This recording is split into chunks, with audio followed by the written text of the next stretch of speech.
Wouldn't it be nice to have several thought leaders in your industry know and love your brand? Start a podcast. Invite your industry's thought leaders to be guests on your show, and start reaping the benefits of having a network full of industry influencers. Learn more at sweetfishmedia.com. You're listening to B2B Growth, a daily podcast for B2B leaders.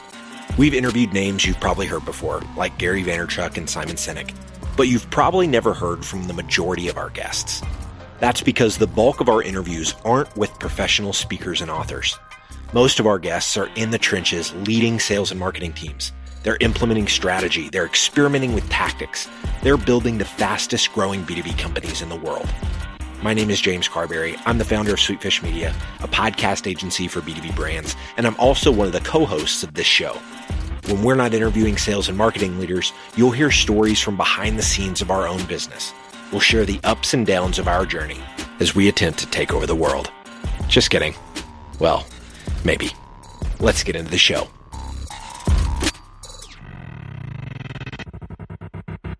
Welcome back to the B2B Growth Show. I'm your host for today's episode, Sean Blackburn with Sweetfish Media. I'm joined today by Emily Kramer. She is the VP of Marketing over at Carta. Emily, how are you doing today? I'm doing great. How are you? Doing fantastic. Excited about our topic today. You're going to be unpacking how to create a B2B marketing team from scratch.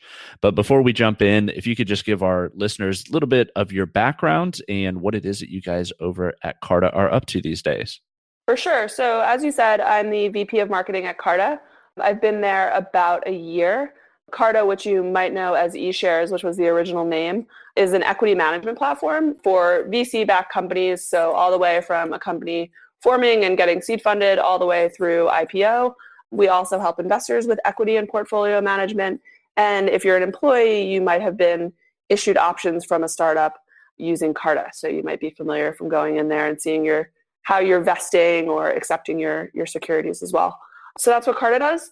We are about 450 people right now. When I joined a year ago, we were about 300 people, which is relevant because when I joined, we didn't really have a marketing team and hadn't ever had kind of a cohesive team before. There'd been various people doing different marketing functions, sitting on sales or just kind of writing content on the side. But we got a really late start to marketing. And we were able to do that basically because of extreme product market fit with our original cap table product, which is a cap table is what people need to track the equity, all the equity they've issued out to who, how much they own, at what strike price, et cetera. So we had great product market fit with that and just kind of grew from there. And we're heavily reliant on sales at the beginning. And again, kind of got a late start to marketing. So kind of an unusual situation to join a company to build out a marketing team when it's already fairly established and so many employees. So it's been a unique challenge for me because I've scaled marketing teams before that. So I'll go into that right now. But typically when you're the first marketer or someone else in a company thinking about hiring marketers for the first time, typically you're, Series A to Series B, not Series C approaching Series D. And, your company's normally, somewhere between 20 to 50 employees when you're really starting to think about investing in marketing. So definitely an unusual situation. So as I said, I've done this a few times before. I was the first-ish marketer at Asana. There had been some people doing marketing before, but when I started, I was the only one there. And then I scaled that team out to 20 plus and was there from about 30 people to about 300 and something people and Series B through the end of their Series C. So that was a pretty substantial experience for me. And I've shaped a lot of what I've done or what I'm doing at Carta on that over the 4 years I was there building that marketing team and function. I was also a very early marketer at Ticketfly, which is now part of Eventbrite, which might seem like a consumer product, but it's actually B2B, selling to venues and promoters to try to get them to use the platform for ticketing. And I also joined, after Asana, I joined a seed funded company to help launch their product, build out marketing and operations in general, and began to build out that marketing team as well as the support team there. And that is now part of Slack, got acquired. So at various stages, I've kind of built out teams. So I have a lot of thoughts on it, and hopefully it's valuable to others. Yeah, absolutely. And overall, it's something that you've definitely done quite a bit within your career. What is it about building this team from scratch that is so fun? I would imagine if you're doing it and continue to let yourself keep taking these positions, there's something that you really enjoy about this process. Yeah, so the thing I really enjoy about building marketing teams is it's different every time. So I find that to be a challenge. Building teams is really a puzzle, and especially in marketing. What's interesting about marketing compared to a sales team, a design team, a recruiting team, et cetera, is that the first 10 to 15 roles, depending on your company, are all different. There's so many different functions within marketing. There's so many ways to build out the team. Marketing kind of serves different functions of different organizations too, whether that's really helping sales and giving them leads, or building out kind of a free user tier and driving people to upgrade in product. It's just different depending on where you are. So even though I've done it a few times, it's felt incredibly different every time, and I find it really rewarding just to hire people, help them grow, and growing alongside of a company is really fun as well. So yeah, I just think it's a fun challenge, and I like people, so it's fun to get to meet a bunch of people and do the hiring process. I love it. Yeah, that makes a lot of sense. And it'll kind of make my first question maybe a little bit of a loaded question because, as we have a lot of people within the audience who are probably at this stage where they're beginning to build a team and they might be the only member, or maybe they have some admin help, but they really need to start bringing on some people in some really, high contributing roles. How is it that you kind of perceive that opportunity? And you mentioned it's different at every spot, but where do you go from that spot of knowing that you need to scale up, and what's kind of those first steps? Yeah, I think the first place to start is kind of recognizing the sub-function or the buckets, as I kind of think of them, of marketing, especially of marketing at early stage or growing mid-stage companies. So I kind of think of it as growth marketing, which some people call it digital marketing, performance marketing, demand gen, whatever you call it. I think of it as growth marketing, and then there's the next bucket is kind of content, comm, brand, so really the storytelling functions. And then finally product marketing. I'm not including marketing design in that. It depends on the company where that will fall. It's definitely a fourth bucket. At Carta, I do manage our marketing designers, but that's a whole other topic. Right. So I kind of think about these three buckets. And then from there, it's really about just assessing what are the skills already at the company. That doesn't necessarily mean just on the existing 1 or 2 person marketing team or 3 or 4 person. It's also who else is at the company. I mean, other people often take on marketing skill sets. There's often product managers who also really like doing growth experiments outside of the product or in conjunction with the product. There's sometimes a CEO or a founder, or oftentimes one that loves writing content and is really just driving the brand and storytelling on their own. There's, often a sales team or a sales development reps that are doing a lot of the email marketing themselves. So looking at what there is already at the company and then thinking about what bucket is most important, and then kind of throwing what you think you need out the door. So be really thoughtful about what you need and what's going to help your company, and then forget that and really try to hire great people. So that brings me kind of to my next point, which is do not get tied up in a job description. A job description is a marketing tool. That's all it is. It's you don't want to lie in the job description, but a job description is supposed to help you get people interested in talking to you and interviewing with you. So you want the job description to be broad enough to bring interesting people that will add to your team and bring great experience and bring a great skill set in the door without kind of limiting that flow. And then in conversation with people, I often sort of rewrite the job description of what they will actually be doing. So most of my original hires on the various teams that I've built, I've rewrote a specific job description for them on like, here's what you will actually be doing. And that's usually, it actually goes both ways. Sometimes it's more specific than the original job description, and sometimes it's broader because I found someone more senior with a more unique skill set that I didn't expect. So back to my earlier point about how all marketing teams are different, because of that, you're just going to find people with overlapping skills that you didn't expect. So I think you really need to be open to that. And I think the other point here is that I think early on marketing teams, you actually should index more on people who are self-starters, are really smart, who have no ceiling, who can bring something to the table that no one else has, less so than necessarily really deep experience in one part of marketing. So I've had really great success on the first, number 3 or 4 on the marketing team as just being more kind of scrappy marketing generalists or people kind of just starting out in marketing who are just really obsessed with self-learning and owning things from end to end and just really smart and not afraid to kind of do a little bit of everything, do a little bit of product marketing, write some content, do some growth experiments. Those people are great because you just don't know what's going to work for your company or for marketing at that stage. So having people that are flexible or don't have, a specific playbook or a specific set of rules that they're going to follow can actually really be to your benefit. But again, it just depends on who you have already and what you're trying to accomplish. The other thing I'll add is that co-founders, founders, executives often have a specific idea on what marketing is, and they'll usually think it's more of one of those 3 buckets I mentioned.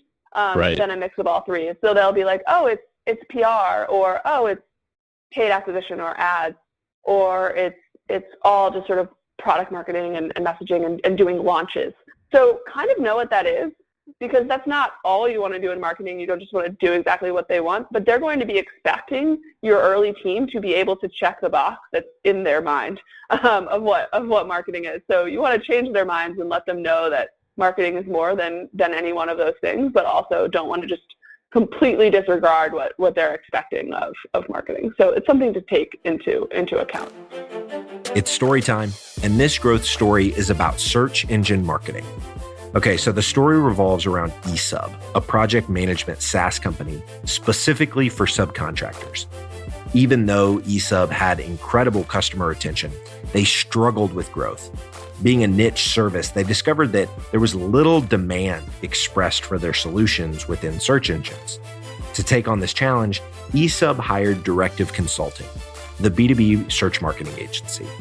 After refining targeting, pre-qualifying clicks within ad copy, and developing custom landing pages, Directive was able to increase eSub's marketing qualified leads by 71%, while decreasing their cost per lead by 65%. I have a hunch that Directive can get these kind of results for you too. So head over to directiveconsulting.com and request a totally free custom proposal. That's directiveconsulting.com. All right, let's get back to this interview.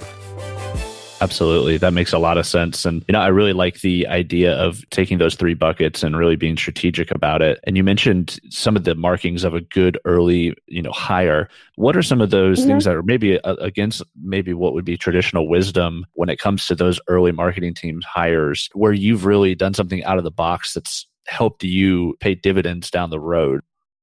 Yeah, I think it's back to what I was saying about how I kind of I don't necessarily care about as much about experience as I do about your passion for what the company's doing, your overall sort of aptitude, the lack of having a ceiling, your interest in learning.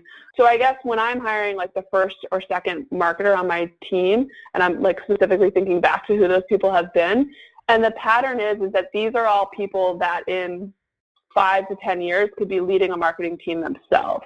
So these are people that want to learn all the skills related to all of those buckets. Like they want to be great at growth marketing and understand the analytical side of marketing. They want to become better writers. They're really excited about launching new products and telling the story of the company. They're not going to be equally as great at all of those things. Nobody is. But they're interested in learning all of those things. And they're not going to be like, oh, this isn't part of my job description. I didn't sign up to write blog posts. Right. So that's kind of what it is. And again, some people at the beginning might be like, I need an email marketer, and only be looking at people who are email marketers. You're going to miss out on the best candidates. So there's that. I think the other thing that I'm really looking for or thinking about, I think probably more than maybe other marketing leads or other leaders in companies or whatever it might be, is I think about fit at a company differently. So there's always like, oh, it's a culture fit. I don't think about fit that way. Fit is really, what are you bringing to the table that isn't already there? Like, what set of experiences do you have that nobody else has? How can you augment even what I know as a, 10 plus years experience in marketing, mostly in startups? I've been doing this for a while, but can you make me think about something in a different way? This is somewhat of a high bar, but one of the things I'm looking for in an interview is literally like, did you teach me something? And that doesn't mean, did you give me a fact that I've never heard before? This isn't like a trivia contest, but did you make me think about something in a different way? Did you answer a question in a way that I've never heard it before? Did you answer a question in a way, just the other day I was interviewing someone and it led to sort of a follow-up question and a way of thinking about something that I hadn't thought of, and now I'm using that follow-up question as a question in all of my interviews. So that's the kind of thing I'm looking for, kind of making me see things in a different way, because you want complementary skill sets. So that sort of, Absolutely. Did I learn something or think about something in a different way, to me is a really good measure of kind of fit or augmenting the team that you have now. I think that's great. Yeah, I think overall that's going to lead to a lot of diversity in thought. It's going to lead to somebody who comes in and kind of shakes up some groupthink. And it's kind of to, our next stage as you start to scale the team, and you're talking about a team at that point and not just a couple of individuals. How is it that you feel like the strategy changes whenever you're, say, past that? Or maybe what is the time that it changes? Is it hire number 5 or hire number 10, where you start to hit just a different scale overall and different skill sets are needed and different goals are there? Yeah, I see the inflection point, I would say probably around 10 to 12, which is kind of exactly where my team is now, where you're then filling in smaller gaps around people. The original hires, you can really then shape who you're hiring off of those people. At the beginning, for those first few people, after you hire someone, what you need next is usually changing if you're doing it right, because you're finding people that just have unique backgrounds or are bringing interesting skill sets or just have more skills than you thought, or whatever it is. The hiring plan is changing a lot. But as you get bigger, it's really obvious, like at that point, I really need someone who can do, I keep using this example, but I really need someone who can do email marketing, or I really need someone who is a great content marketer specifically focused on, editorial or thought leadership content. So it becomes more obvious like what the functions are, so you can be less, or you can't be as opportunistic on the hiring or hire people that totally don't fit in. But I guess it kind of depends also on how many people you're hiring in a year.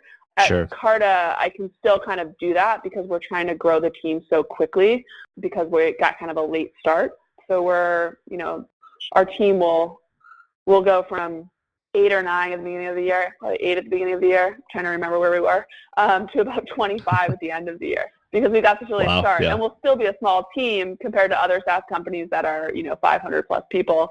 But because of that, I can still kind of be a little creative on who I'm hiring, because I have so much headcount to work with. But typically you don't have that. So yeah, it just gets more specific, which you're still kind of looking for the same things. I'm still looking for people who are, scrappy, have no ceiling, add something new to the team, but you do have to be a little more married to that job description or what the exact function is going to be. Yeah, that makes sense. I think the other thing that we talk about, creating a marketing team from scratch, the other part of that is keeping that team intact and in play. What sort of mindset do you bring to the idea of retention and keeping the talent that you are working so hard to find a good fit for? Any way that you approach that? Yeah, there's sort of 2 things. One, I'm not only trying to keep talent at the company I'm at, but I'm also trying to, one of the big advantages about, hiring marketing teams over and over is I've gotten to take some great people with me. Not necessarily at the exact time that I leave, but on my team now I have, 2 people that have worked with me before. And so it's beyond sort of retention at the company you're at. It's just like you want to find partners. If you're going to stay in the same function for your career, which most people kind of are, you want people that are kind of going to be your pals, I guess, at many different companies. So I'm going kind of a step further. But the way I think about retention is I think people really want to feel, if you're hiring the people that I talked about, people that don't have a ceiling, people that really are really curious and want to constantly be learning, you need to help them do that, like set them up to learn new things, let them try new things, let them do things outside of their comfort zone or collaborate on a project that maybe isn't squarely in their function. So just letting people kind of do more than they typically do if they were at a large company in a very siloed role. So help people take advantage of the fact that they are at a startup where they can wear many hats and can learn a bunch of things and aren't just doing the same exact thing or the same very specific function every day. So that's the advantage of being at a small company. So make that a reality. Don't keep people in, distinct boxes. I think the other thing is people just want to know what's expected of them. They want to know what they're supposed to deliver. They want to know what their goals are, and they want to know how to prioritize so they don't get completely overwhelmed. There's so many things to do in marketing, especially early on, and there's so many different kind of ways you could structure an overall kind of marketing roadmap. And people want help with that. They want to know what their goals are. So I'm just always clear about here are the quarterly goals, and here's how that breaks down into monthly goals, and even what are the priorities of those monthly goals. And then from there, really letting people go off and do their work and run with it and try to hit those goals. So giving structure and then kind of letting people go and, work as independently as they can. So that's, I think, really helpful is just goal setting, prioritization. And as a leader, I think that's something that I need to be really helpful at. And I think something that I tend to be really helpful about. I mean, I worked at Asana for 4 years, so I love project management and I love prioritization. Right. So You've got to. It wasn't a coincidence that I worked at a company that does that. So we use Asana religiously to set out these goals, track them, and help everyone prioritize. So that's really important. And the final thing is I just always am trying to have a good time at work. So I expect a lot of my team and expect us to deliver results and get a lot of things done, but I also keep it pretty lighthearted and fun and make sure everyone's kind of joking around and having a good time. So I think kind of team culture and making sure that everyone's enjoying, as much of their workday as possible, or can at least laugh about the mistakes or growing pains Right. of an organization or whatever it might be. Like, that's so crucial. So that's something that, I think kind of stands out probably for people who have worked for me, is that I'm a little bit weird and a lot loud and make jokes maybe too much, and they're usually bad, but yeah, I try to have a good time. So, expect a lot, but also, and focus a lot on results, but also stop and laugh and kind of get to know people. It's critical. Absolutely. And I think that's a great spot to wrap up at. I think that's super encouraging that you approach the teamwork that way and approach growing your team that way. So I really appreciate all your perspective on how to create a B2B marketing team from scratch. Emily, if there's anybody out there who's maybe going to be starting this process soon or kind of in the midst of it and wants some help and they want to connect with you, what's the best way for someone to do that? Yeah. I would probably say that Twitter is the best way to do that because there's less noise on Twitter in terms of direct messaging than there is on something like LinkedIn, where it's just like recruiters all the time. So Twitter's great. So that's probably the best way. I'm just at Emily Kramer. But if LinkedIn works well too, you can try that as well. Always willing to chat with people, and I've had a lot of conversations with other people leading marketing teams or even CEOs getting started, and always happy to share how I've done it. Fantastic. And thanks for sharing with our audience today your perspective. We really appreciate you being on the show, Emily. Yeah, and thank you for having me. I enjoyed it. We totally get it. We publish a ton of content on this podcast, and it can be a lot to keep up with. That's why we've started the B2B Growth Big 3, a no-fluff email that boils down our 3 biggest takeaways from an entire week of episodes. Sign up today at sweetfishmedia.com/big3. That's sweetfishmedia.com/big3.